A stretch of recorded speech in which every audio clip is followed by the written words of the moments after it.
വെള്ളം കഴിഞ്ഞാൽ ലോകത്ത് ഏറ്റവും കൂടുതൽ ആളുകൾ കുടിക്കുന്ന പാനീയം ചായ ആയിരിക്കാം. ചായയുടെ ഉദ്ഭവം പുരാതന ചൈനയിലാണ്. ക്രിസ്തുവിന് ഏകദേശം 2000 വർഷങ്ങൾക്ക് മുൻപ് ഷെൻനോങ് എന്ന ചക്രവർത്തിയാണ് ചായ കണ്ടുപിടിച്ചതെന്ന് ഒരു ഐതിഹ്യം പറയുന്നു.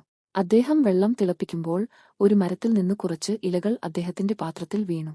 ആ വെള്ളം കുടിച്ചപ്പോൾ അദ്ദേഹത്തിന് ഉന്മേഷവും ഊർജ്ജവും തോന്നി. അങ്ങനെയാണ് ചായയുടെ കണ്ടുപിടുത്തം. ആദ്യകാലങ്ങളിൽ ചായ ഒരു ഔഷധമായിട്ടാണ് ഉപയോഗിച്ചിരുന്നത്. താമ് രാജവംശത്തിന്റെ കാലത്താണ് ചായ സാധാരണക്കാരുടെ ഒരു ദിനചര്യയുടെ ഭാഗമായി മാറിയത്. ഈ കാലഘട്ടത്തെ ചായയുടെ സുവർണ കാലഘട്ടം എന്ന് വിശേഷിപ്പിക്കാം. ലുയു എന്ന ബുദ്ധ സന്യാസി എഴുതിയ ചാച്ചിങ്, ചായയുടെ ക്ലാസിക് എന്ന പുസ്തകം ചായയെക്കുറിച്ചുള്ള ആദ്യത്തെ സമഗ്രമായ രേഖയാണ്.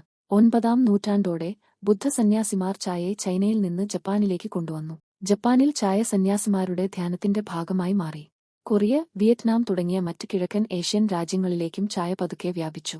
16ാം നൂറ്റാണ്ടോടെ പോർച്ചുഗീസ് വ്യാപാരികളിലൂടെയും പിന്നീട് 17ാം നൂറ്റാണ്ടിൽ ഡച്ച് ഈസ്റ്റ് ഇന്ത്യാ കമ്പനിയിലൂടെയും ചായ യൂറോപ്പിലെത്തി. ബ്രിട്ടീഷ് രാജകുടുംബത്തിന്റെ ഇഷ്ടപാനീയമായതോടെ ചായ യൂറോപ്പിൽ ഒരു ആഡംബര വസ്തുവായി മാറി. 19ാം നൂറ്റാണ്ടിൽ ചൈനയുടെ ചായ കുത്തക അവസാനിപ്പിക്കാൻ ബ്രിട്ടീഷുകാർ ആഗ്രഹിച്ചു. അങ്ങനെയാണ് അവർ ഇന്ത്യയിൽ തേയില കൃഷി ആരംഭിച്ചത്. ആസാം ഉൾപ്പെടെയുള്ള ഇന്ത്യയുടെ ചില ഭാഗങ്ങളിൽ തേയില നേരത്തെ തന്നെ കണ്ടുപിടിച്ചിരുന്നു. 1830കളിൽ ബ്രിട്ടീഷുകാർ ചൈനീസ് തേയില വിത്തുകൾ ഉപയോഗിച്ചും പിന്നീട് തദ്ദേശീയമായ ആസാം തേയില ഇനങ്ങൾ ഉപയോഗിച്ചും ഇന്ത്യയിൽ വലിയ തോതിൽ തേയിലത്തോട്ടങ്ങൾ സ്ഥാപിച്ചു. ഇത് ഇന്ത്യയെ ലോകത്തിലെ ഏറ്റവും വലിയ തേയില ഉത്പാദകരിൽ ഒന്നാക്കി മാറ്റി.